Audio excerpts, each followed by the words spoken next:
All right, I guess we can get started. Thank you everyone for joining the Youth Perspectives on Health and Health Access in Times of COVID-19.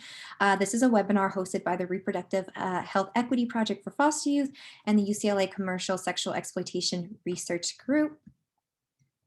Next slide, please. So our presenters today is myself, Felicia Reyes. I am a program associate for the Reproductive Health Equity Project. We have Georgia Paris, who's a program manager for the UCLA CSE Research Group, Kendra Lizardo, who also works on my team at the Reproductive Health Equity Project. And then we have Alexis Obina and Liz Wolf, who are both Youth Advisory Board members on the Reproductive Health Equity Project. So a little bit about REP, which is the Reproductive Health Equity Project. So this is a collective impact campaign. We work with both private and public organizations and employ Youth Advisory Board who acts as consultants for a variety of our projects. It's really important for us to center youth voice and have youth input to drive our work forward. So our big goal is to end inequitable reproductive health outcomes for youth in foster care. So I wanted to take note of the racial disproportionality within the foster care system. You know, foster care disproportionately impacts youth of color. Youth of color make up 90% of LA County's foster care system, with Black youth being the highest disproportionately represented in the system. When we think about health disparities among youth in care or former foster youth, we have to also think about the issues they face as people of color. Which there is a lot of data around about health disparities for people of color and biases within health. Sorry, could you go back to the last slide? Health disparity for people of color and biases within health that negatively impact people of color. And this can be seen in birth outcomes for Black women or the way people of color's health issues are not taken seriously by providers. So we have to think about how these young people are often at the intersection of both and how that can have a compounding effect on their life in general and health in particular. Next slide. Thank you.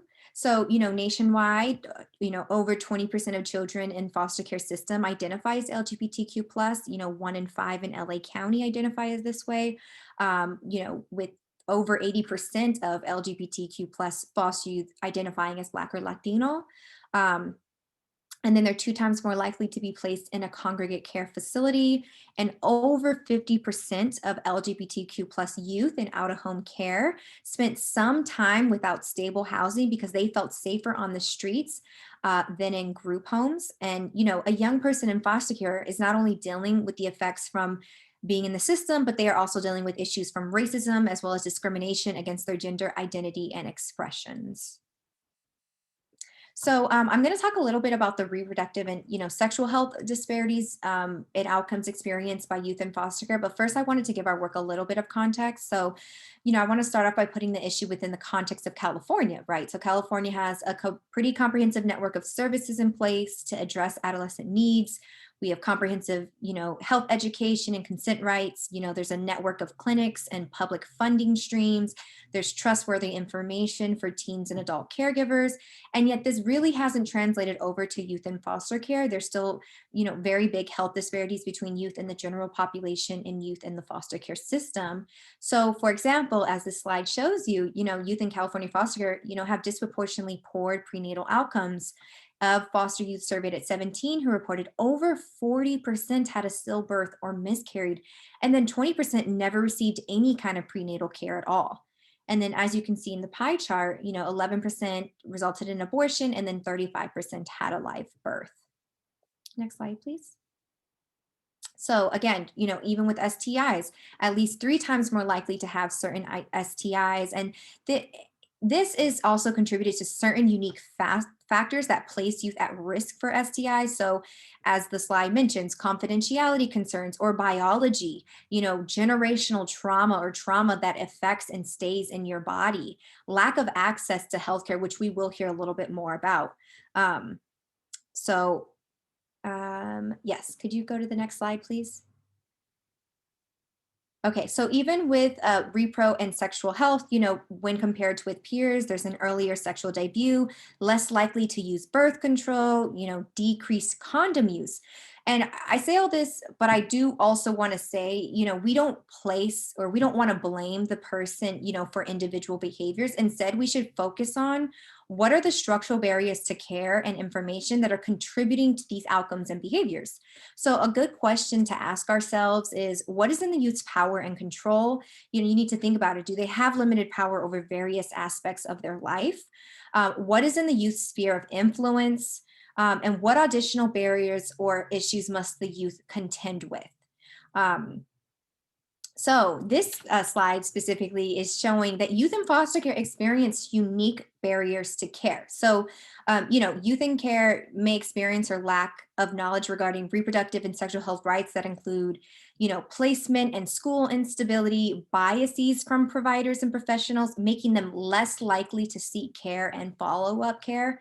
Logistical issues, not having reliable transportation to actually get to a clinic, concerns about privacy and also having a lack of askable adults, people that they can turn to and trust to talk about different health topics. And then the adults, and this is providers or social workers or caregivers, also experience a lack of clarity on policies, laws, and obligations. There's bias and religious objections from the providers. There's confusion about consent and confidentiality rights. There's inadequate training on how to have age appropriate sexual health conversations with youth. And then there's also fear and liability issues. So that's all to say that there are a ton of structural barriers that can make it very hard to access health resources for young people in care. So the last slide I wanted to close off with is this idea of the social determinants of health, right? So this is a public health framework, and we use this to understand how structures and institutions uphold poor health outcomes. This model explains that conditions in the places where people live, learn, work, and play affect a wide range of health risks and outcomes. And these conditions are known as the social determinants of health. Social determinants of health include, factors like socioeconomic status, education, neighborhood and physical environment, employment, and social support networks, which is a really big thing for young people in care, as well as access to healthcare. And I wanted to put this in here because I think it's important, especially once you hear our young people speak about their experiences, to think about these issues and outcomes and disparities through the lens of this framework. And now we are going to have Georgia Paris talk to us a little bit about the UCLA Commercial Sexual Exploitation Research Group. Thank you, Felicia. So hello, everyone. My name is Georgia, and I'm a part of the UCLA Commercial Sexual Exploitation Research Group, or the CSE Research Group. And as a lab, we are committed to conducting community-driven research that really tries to aim at reducing disparities and increasing access to health and social services for youth with histories of CSE. We also partner with local service providers and community members in an effort to create lasting solutions for this population. We also serve a highly vulnerable but promising group of young people through the development of meaningful data that meets their needs. So as a lab, we really try to understand some of the needs for youth impacted by CSE and the lack of data to track outcomes and success. The lab really tries to focus on the perspectives of youth, lived experience experts, and providers in the field to increase engagement and participation in care and also increase health equity. And so these are just a couple of research questions that our lab really tries to focus on. So the first, how can we center the voices and perspectives of youth with lived experience? Do specialty courts serve problem-solving courts? Reduce recidivism among youth with histories of CSE? And then also, how can we address certain barriers to healthcare and common misconceptions about sexual health that this population might have? And so one of our previous studies studied the pregnancy outcomes among a group of girls impacted by commercial sexual exploitation.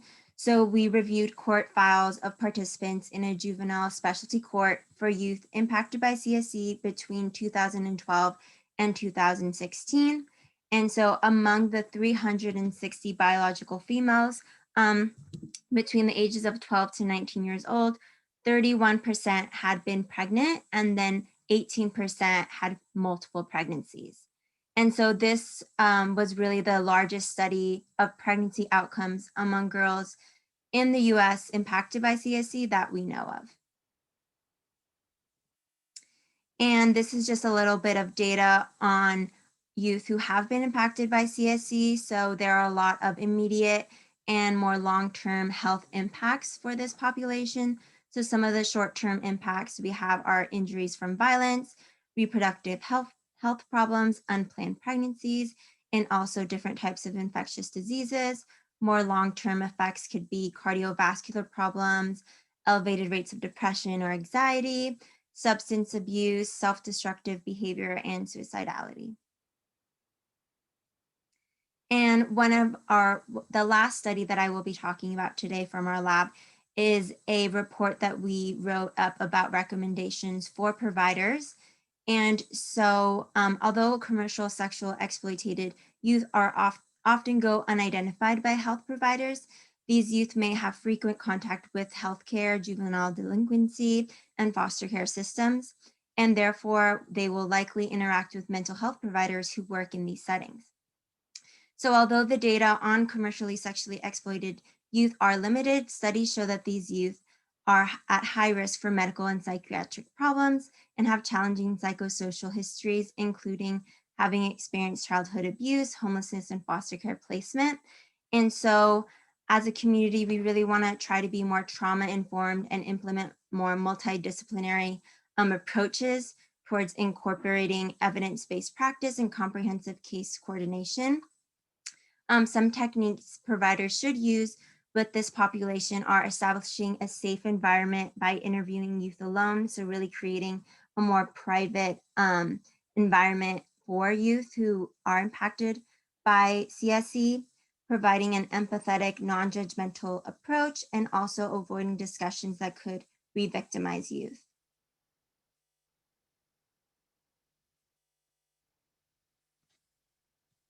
And then I will pass it off to Liz. Hi, Georgia. Right, before we pass it off to Liz, someone did mention if there are any links uh, to the paper and recommendations. Yes, I can send the link in the chat. Great. And we will send a follow-up email with all of those links, so you guys will have access to them all in one email. Okay, great.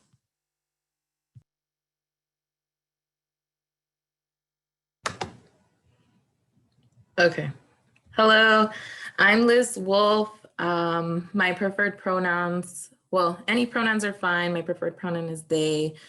I'm a former foster youth in Los Angeles County. I emancipated when I was 20, in 2016, when I was 21 years old. A little bit about me. I am a POSSE scholar, so that means I received a full tuition scholarship to attend college in Carlisle, Pennsylvania, and then went on to pursue a Fulbright, in which I was granted, given a grant to teach English in Spain for a year. So in 2019, summer of 2019, I came back to LA. All this to kind of preface that I wasn't in LA, and then I came back to LA to kind of start my life and start, my life here in LA. And so I started at my dream job. And when I say my dream job, I mean the job that a mentor had asked me, well, what do you want to do? And I told her, I listed out the characteristics of what I thought I wanted to do with the rest of my life. And then she was like, you should apply for this job. And so I read about this organization, and it was exactly what I wanted to do. So again, it was a really long process for interviews, but I started at my dream job, and then I got into a THP Plus program. So I have stable housing, I have stable income. Things are going great-ish. Like I'm trying to figure out how to survive and how to be an adult and how to make this transition back to the United States, back to Los Angeles, and really just like support myself and build community and networks, right? And then COVID happened. So right before COVID, I was estranged from my family. I had basically like disconnected from my mom and from my grandparents due to just like, how do I say, like, I don't know, my family is just extremely toxic. I was then estranged from my siblings.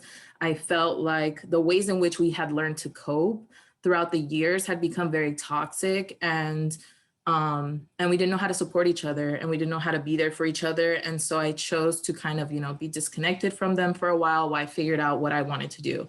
And then literally right as COVID happened, I got into a car accident. And that was actually what led to me getting back in contact with my siblings.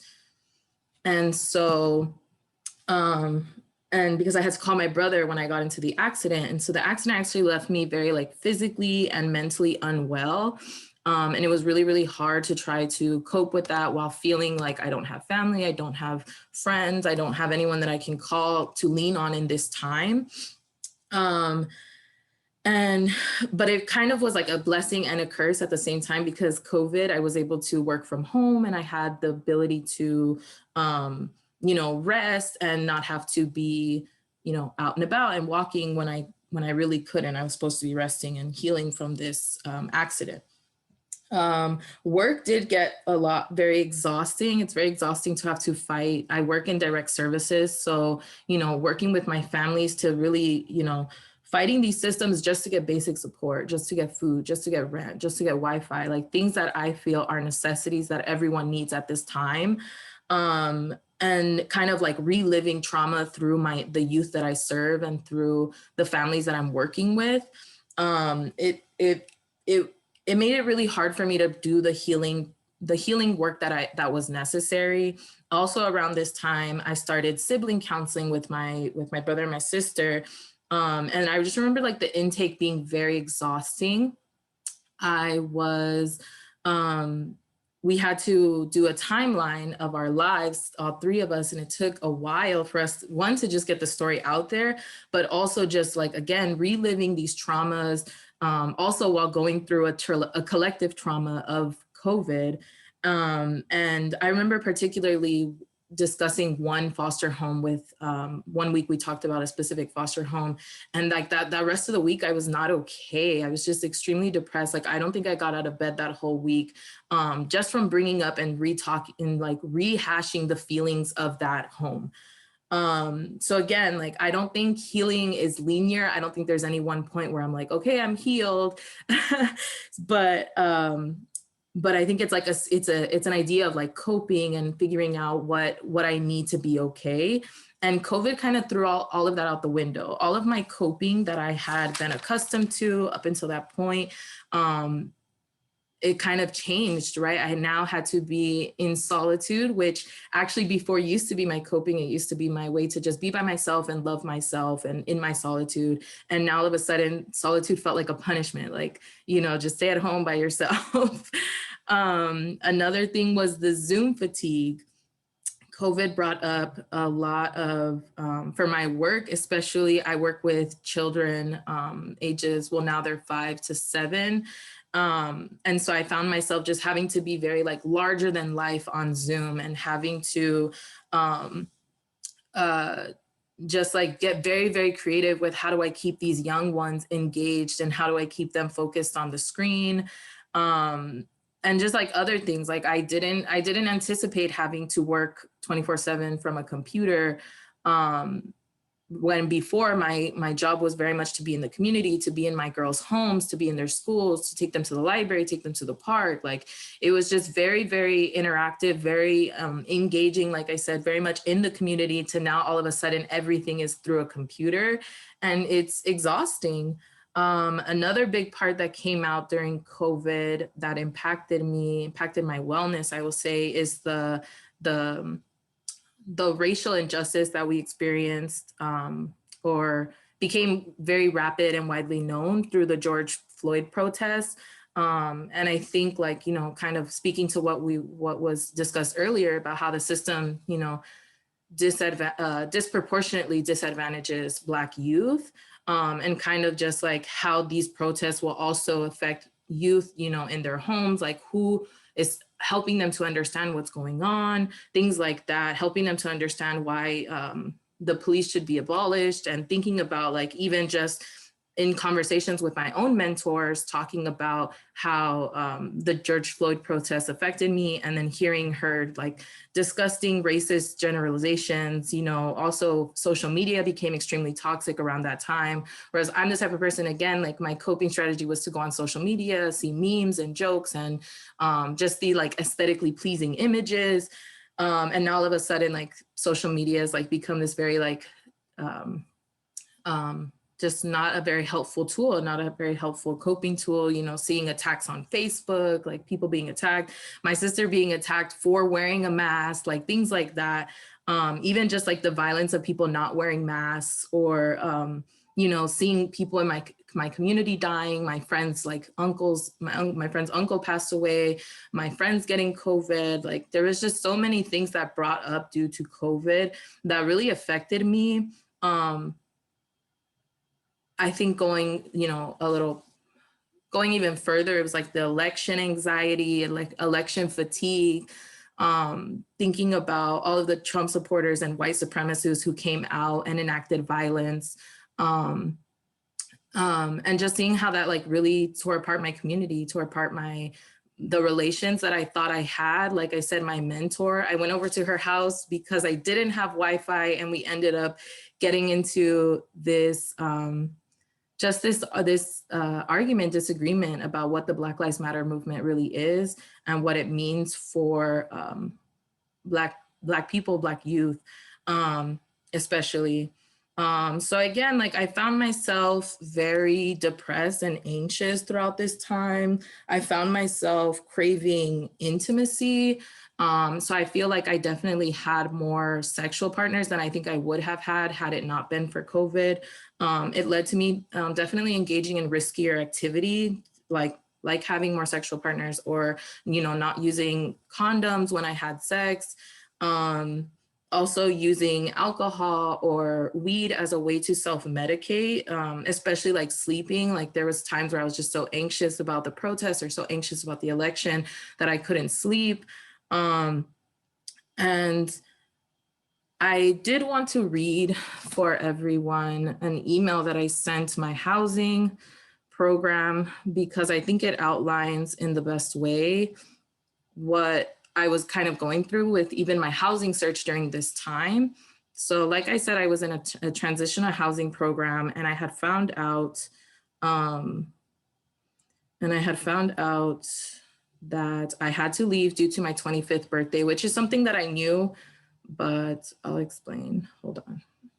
So I sent this email to my housing manager's supervisor. It says, since the onset of the pandemic stay-at-home orders, I have been asking my caseworker for information about my upcoming transition due to my 25th birthday. He made it seem as though I would be given a COVID-19 related extension, and even promised my sister the good news of my ability to stay in transitional housing. I had my doubts and asked him for other resources in case the county decided that I would have to exit the THP Plus program due to my age.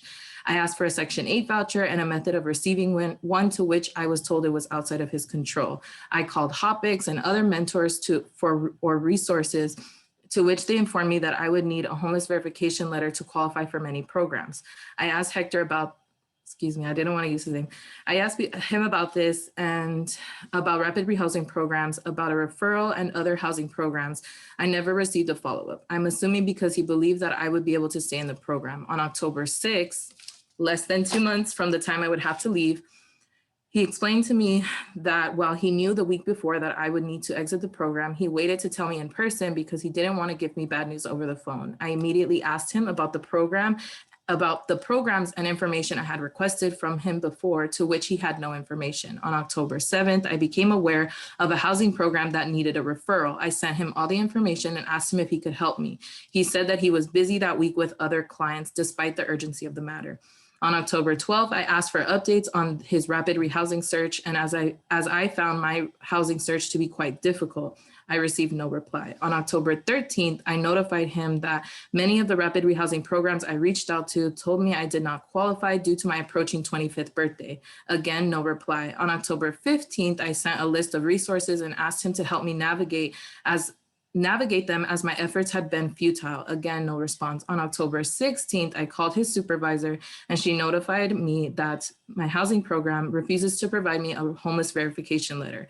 After I told her that I would need to stay in a shelter or in my car to qualify for safe, sustainable, and permanent housing, she told me that she will not let that happen, but provided no plan or resources to prevent that from happening. Then I received an email from my manager. I believe this housing program has done me a great disservice and encouraged a crisis situation that could have easily been prevented. The lack of communication and spreading of misinformation has left me on the brink of homelessness. I believe the intention of programs like this are to provide housing to former foster youth is to ensure safe transition from their housing to the next, to prevent homelessness and to minimize the trauma caused by poverty. My housing program failed to do this, failed to do just this, forcing me into a cycle of harm that is not unfamiliar to me, but is very exhausting to have to navigate for yet another time in my life. Their lack of concern for me in their program was most apparent when his supervisor texted me on December 24th of last year, Christmas Eve, to notify me that they were missing vital information, and without it, I would have to vacate the property as soon as possible. Her nonchalant text about my possible housing insecurity lacked basic compassion that I feel I should be able to expect from those providing care and support to former foster youth. So again, like I feel like it very much outlines the hurdles that foster youth have to go through just to receive basic care like housing or just to receive basic support. And the follow-up to that email was just very like, well, I've taught trauma-informed training, so I'm trauma-informed and we're trying to help you, but you know there's no resources. And I feel like it would just be better if you said, okay, there's no resources and that's it and left it at that. But I feel that again, her email wasn't in a response of compassion. It was a response of, I don't want to be liable. I've been following the bureaucracy. And I think a lot of times the bureaucracy, I wrote here, housing program being counterproductive and inefficient in providing support, as well as the bureaucracy and fear of liability prevent youth from getting quality care. And so I think this just speaks to youth and especially former foster youth, like we deserve better care. We deserve better treatment, more resources. We deserve a warm handoff from one resource to another. We deserve the continuity of care. And I don't know, like how has COVID impacted me? I'll say it's left me in a very, left me susceptible to predatory situations, I guess. And yeah, I think I pretty much summed up my COVID experiences. I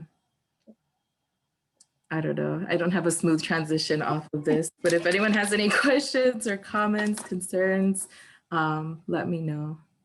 Yeah, no, thank you so much, Liz. I appreciate you telling us about your experiences and all of this, intersects and overlaps with health when there's not stability in other parts of your life. So again, I really appreciate you sharing your experiences with us. And we will have some time for anyone. If you guys have questions for Liz, send them in the chat because we will have some time at the end for Liz to answer them. Can we move over to the next slide? We're going to have Alexis speak about her experience. Yeah, thank you, Liz. Thanks, Felicia, and thanks, Liz, for your story. So as I'm African American because my dad is from Africa, and so I use queen, she, her pronouns. I just want to make like a note, because I would be remiss if I didn't, about the disproportion in like foster care. A lot of people think that Black and African American youth are the highest youth in foster care, but as we can see from those statistics that Felicia shared, that's not the case. So if you can please embed that in your mind and kind of walk away, even though it's disproportionate at a high number, we are not the highest rate in foster care. And I hear a lot of miscommunication about that. So just to be clear, definitely wanted to clear that up. I'm Alexis Obina. I'm a social work student at Cal State LA, and I'm a Black woman foster youth. So throughout my life, the odds have always been stacked against me. And I wanted to touch like how we were talking about the person, the social determinants of health, and how it appeals to my social work side because it is like person and environment theory. And so that means, you know, the environment around you shapes the outcomes of your world and your life and how you receive services and how you view the world. And so, something I've been really thinking about as a social work major are how, like, many people of color are diagnosed with health conditions such as like high blood pressure or heart attacks or like gout or diabetes. And then, actually taking a look into it, like, why do they get it? And I kind of came up with like a little hypothesis myself where I feel like there's also like readings and research on it where like many people of color they have like higher stress rates, they have like so many things to like deal with and to worry about that it later on affects your health and life. And that's really scary to me because like there's like so much stress in my life. And so even when I try to advocate for myself in the healthcare system, like um there's like this thing that goes back to slavery, this thinking where like they even said in slavery times, like when you separate a Black woman from her children, it's the same thing as separating a calf from a cow or like a donkey from its mom or whatever. So it really shows that there's like no impact and that, you know, Black and African American people don't feel pain. And so it's a little bit harder to advocate for yourself when you're talking to these doctors that have this like either anti Black experience or like just don't get it. And so when I do advocate, I do get like labeled as an angry Black person, or maybe like I'm making it up, or I'm like doing this or that. And like even I love Planned Parenthood, but they even like over pushed kind of like birth control on me, but I really don't want to have kids, like never ever, no, because I can't do like needles or any pain. But it's still the fact that like they didn't ask me that. They just kind of were like, here you go, like have a great day. And so I feel like, you know, Black and African American people don't get the same quality of services as others, and especially during COVID.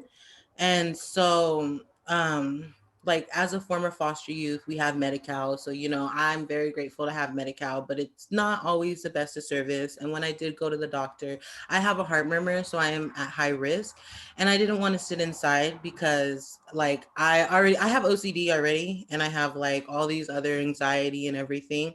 And so like they always tell me like you can sit down, but I'm like I don't, like I already didn't want to sit in these seats, but now because of COVID, like I definitely don't want to sit in these seats. And so I can stand, I don't have a problem with that. But it's like I asked them like, hey, is there a way, because it's usually a long wait, that I can go into my car and maybe you guys can call me. They always call me for everything else. And they were like, no, we can't do that. And I was like, okay, well, right, why not? And they were like, no, we just won't do that. And I feel like that's very unfair because this was in January. And I don't know if any of us thought that it was going to get better by now, but I haven't gone for my yearly physical, which is very important because like I have the heart murmur and I need to make sure that everything is okay with my body. But I mean, it's just been very hard. And so I had like the other day I had a really bad anxiety attack. Like I felt like I couldn't breathe and that like I don't know. It was just so weird. It was like I really couldn't breathe and I couldn't breathe standing up and I thought I was going to pass out. And like thank God I didn't. I just ended up like laying down. But like it's because right now I'm in finals, but also I'm having like issues with housing and housing stability. And so like all that compounded on top of each other is a lot, especially during the coronavirus and then not being able to like know like, okay, if I get a room for rent, whose house am I going in or how is it going to be? Am I going to get sick? Like what's going to happen?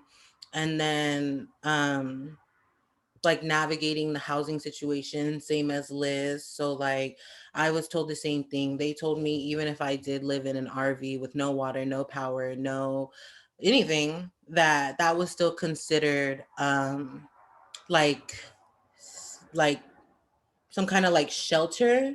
They didn't want to really say safe, but they were like, oh, that's not considered being homeless because you have a roof over your head, even though you don't have water, power, or anything.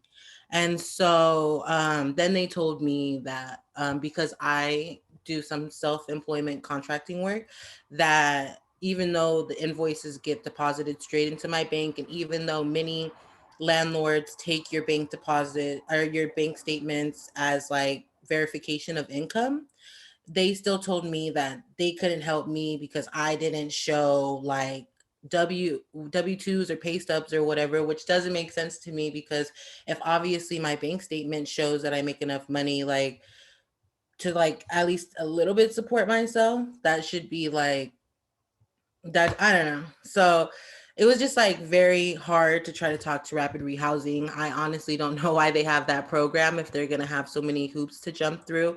I feel that it's very like this is another thing that's been bothering me, my anxiety. And I feel like I'm not a person to be very sad. I'm very optimistic, but like low key, I feel like I'm low key getting depressed. I'm also a Sagittarius, whoop whoop. So like I feel like I need to be outside. I need to be connected with nature, and with COVID and everything, I can't really go outside. I can't go roller skating like I used to.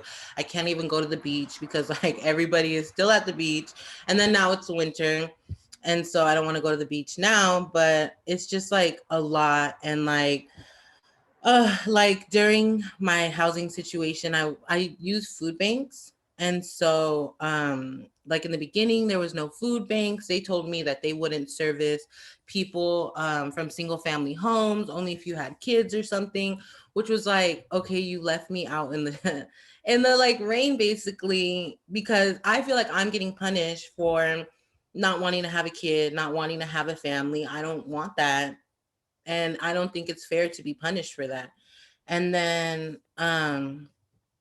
another big thing, as we are seeing now as well, is like we're having a second stay at home order, but like if I don't have a house to go to, how can I stay at home? That doesn't make sense. And then like I don't have like electricity, so then you have to um eat out and stuff. And I am on Zoom from like low key like 7 in the morning until like 8, 9, 10 o'clock at night, like straight. And so like I if the stay at home order is at 10 and I get out of class at 9:40, like that's not enough time to do what I need to do. And then now it's like I may be able to face the justice system, and then like me being African American, I'm more likely to be pulled over by the police. And it's just like so much that like I have to think about, and it's not my fault. Like I don't feel it's fair that foster youth are a product of like like they're being like criminalized and like basically victimized in a way, what, for no reason, because we didn't have parents that wanted to take care of us or whatever, or couldn't take care of us, whatever the situation was. And like that's another part of my anxiety, is just like I don't understand why we're like being punished for this. And then like it feels like nobody wants to help us, like as Liz stated and as I'm stating now, it just seems like we have to jump through a lot of hoops for something that we didn't even ask for. We didn't even ask to be born. And so this is my hometown. This is like I was born and raised in Los Angeles County, and like I can't even live in my own hometown. People come from all over the world to live in my hometown, and I have to pay $3,000 rent for a studio. That's not okay. And then there was this resource that opened, but like nobody heard about it in the spring. And then I guess they were like taking applications or whatever last year, and then now they're closed because of coronavirus. How are you going to be a place that took tax dollars for Measure H or Double H, whichever one it was? Don't quote me. And then say we're here for the homeless, and then you close your whole apartment complex. I mean, these are huge apartment. It's called the Kensington campus, and it's in Lancaster on Avenue I. And they're closed because of the coronavirus. Don't you think that they should work remotely or something. And then even when I called Valley Oasis to get on their coordinated entry system, I went from number 5 to number 1. And then some system was like, oh, if you want to dial like the extension, or do you want to do this, or the third option was like, do you want to continue to wait? So I would press 3, and then I'd be number 7, and then I'd go down to number 1, and then I'd be number 3, and then after an hour and a half you just have to hang up, because obviously there's only so much trial and error you can do. And so that just leaves me like even more in like a stressful, high anxiety place. Like I don't even know what to do. And then all of this basically affects my health, and then it affects my basic needs, because how am I supposed to do good in school or anything? I've forgotten to do like 2 different assignments this semester. I don't know if it's because it's online or because I don't have access to like things that I need, but somehow I missed it. Like I don't know. I'm so wrapped up in finding housing that it's not even funny. That it's just like I can't let this take over my life, but it's like I want to give up. Like I'm gonna just end up on the street in a tent, and I'm not even trying to be funny. It's like serious, because it's not okay to have these programs not working or not trying to help us. Like I don't understand what they get this money for. And so let's see. Oh yeah, so I have to think about like housing, food, employment, and I have 2 different jobs, and I do 6 different like contracting. I'm a consultant, so I have 6 different contracting like agencies, plus 2 jobs, plus an internship, plus I go to school full time, plus I have cats, which is like that takes up time, like cleaning for them and everything. Even though I don't want kids, it's the same thing. I have to go feed them and everything. And so it's just a lot. Like, I don't feel that, like, at 24, a lot of people had to deal with this. And, like, it's something I have to deal with, not having these support systems and not, like, knowing what's going to happen to my life. I'm getting older, and, like, I can't, like, I've been in this situation since I was 21, since I aged out of foster care. So I don't understand what's happening to like our people of color and our youth, especially in foster care, because like it's just like after 21, after the county stops getting money, it's just like I'll see you later, like good luck. And that's not okay. So then yeah, my teacher, I oh my gosh, I had this internship with the Department of Children and Family Services, and it was like it was a lot. So my teacher told me like, oh, you don't like, you like don't pay attention or something like that, or like, oh, and then she sent me this chat that was like, obviously you're not paying attention, so I'm not going to give you credit for this class. Well, what she doesn't realize is that I'm a person of color who has a Black foster mom.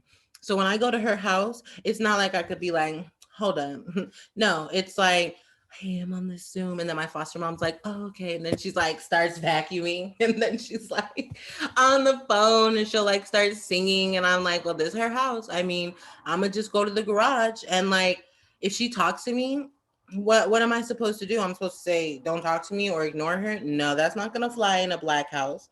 And so like my teacher, she didn't understand that. And she said she didn't care. And she said, if we were in class, you would be held to the same standard, but we're not in class. My foster mom doesn't come to class with me. So why, what, like that's incomparable.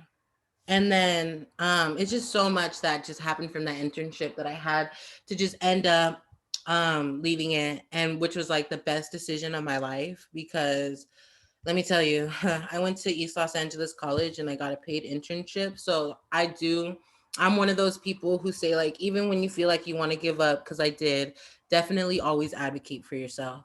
And then I did go to the doctor to get a TB test for my internship, but I was like really scared. And then, like, I was like, okay, like I want to be in and out, and I didn't want to sit in the chair or anything. And then I kind of made another appointment for a physical, but then I started working at Amazon, which is like super slave labor. And I worked the graveyard shift. So I worked 10 hours, 5 nights a week. on top of doing all the stuff I was already doing, on top of going to school. I mean, I did end up quitting because I had about an hour or 2 hours of sleep. And I like almost got hit by a big, huge semi truck from falling asleep on the road. My bad. And so, but these are the things that we have to do in order to stay afloat, especially during these times, especially when resources are running low, especially when we're getting older. And so I just feel like my health has been put on the back burner, and I haven't been able to go to the doctor. I haven't been able to take care of myself. I barely get a day off. And then with my mental health, I was doing okay, and doing my internship and taking care of myself. But like after this year, everything has affected me, and like I've been really, really sad because I'm turning 25, and I know I won't get the services that I need because if I didn't get them when I was a youth, it's even harder as an adult. And so I don't even know what this year is going to entail for me, but I'm going to try to do what I can to prioritize going to the doctor and get myself together, even though it's already the end of the year. Maybe I'll do it next year. But yeah, thank you guys for listening to me. Thank you so much, Alexis, for sharing your story and your experiences. If anyone has any questions for Alexis, we'll have some time to ask them at the very end of the time. All right. We will have Kendra, who's going to talk to us. We had some youth listening sessions we did earlier this in November, hearing about youth experiences in general for health and healthcare access. So Kendra's going to go through some of the themes and takeaways we took from that. Go ahead, Kendra. Yeah, thank you, Felicia. And thank you so much again, Liz and Alexis. I know that you guys' feedback and statements were really powerful and resonated with me. So that's why we really wanted to take this opportunity to highlight that. And like Felicia said, highlight some of the things that the other young people said in our listening session. So we thought that these themes would be really helpful for healthcare providers as well as other people in supportive roles to be mindful of when engaging with young people. So the first one is continuity of care.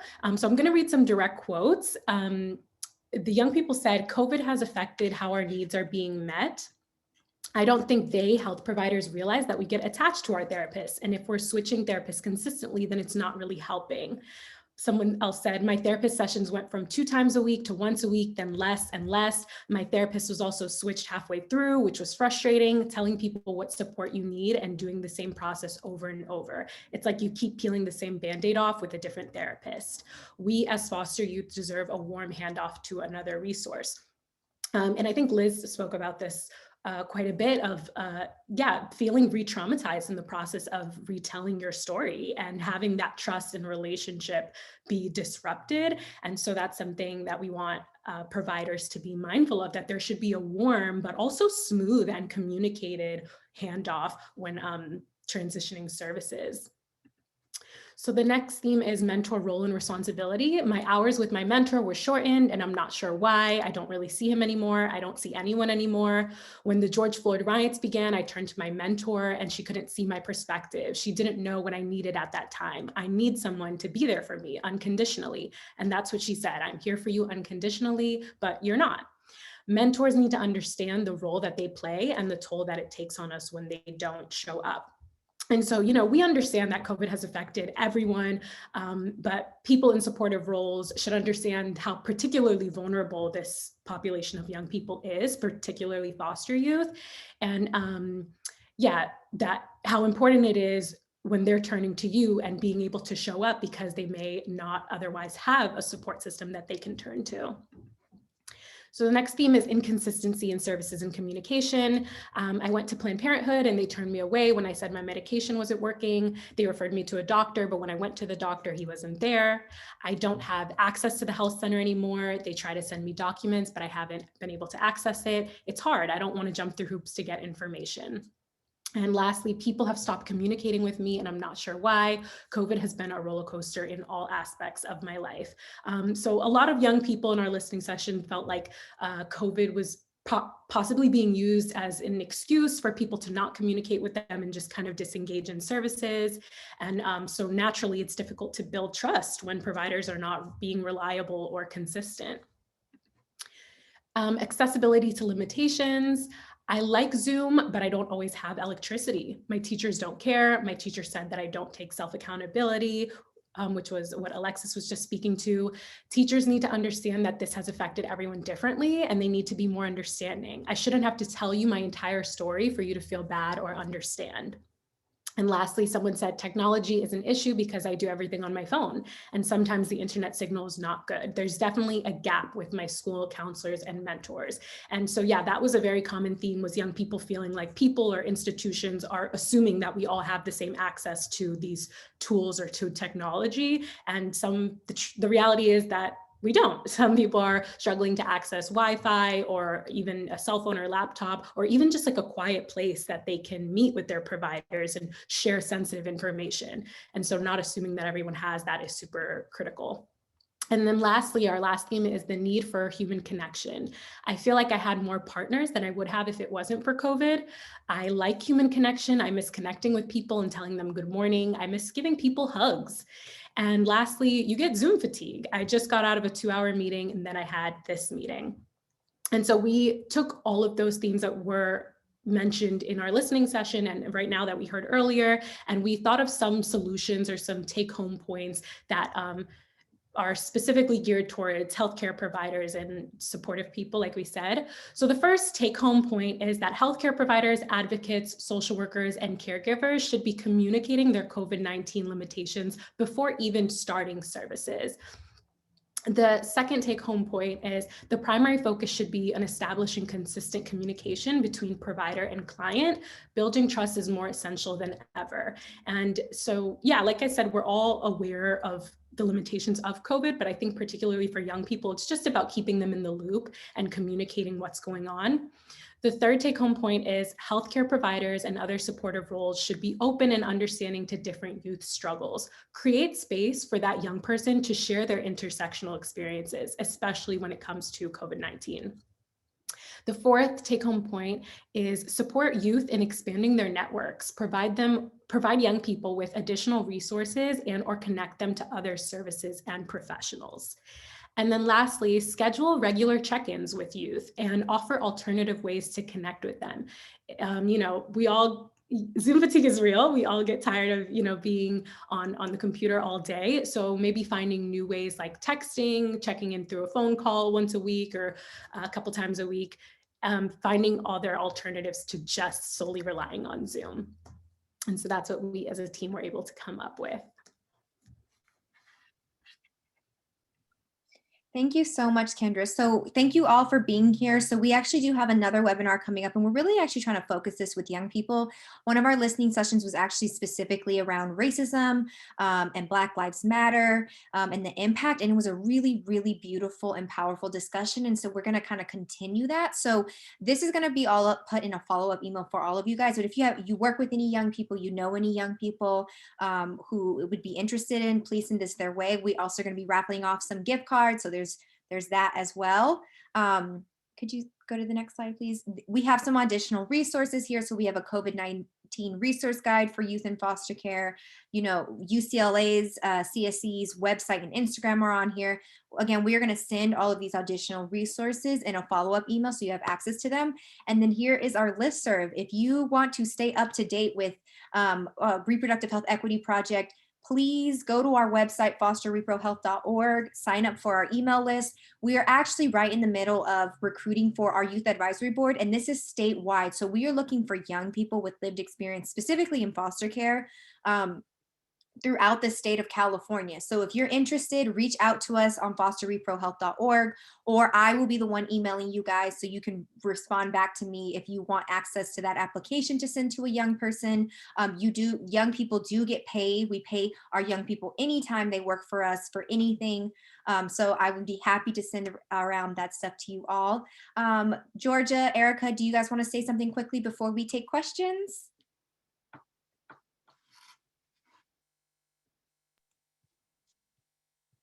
Yes, I just wanted to say thank you all for listening, and we really appreciate it. Great. Thank you so much, Georgia. So I did get I think Fernando Martinez mentioned, I work in Men's Health Foundation. We have a new program in South LA where we offer rapid STI testing and treatment. Fernando, that would be awesome if I will look for the link, or maybe you can send the link to us and I can send it in a follow-up email, because that sounds really, really great and a really awesome resource. Did anybody have any other questions for Liz or Alexis, or any of the takeaways or solutions that we offered during this webinar? Let's see.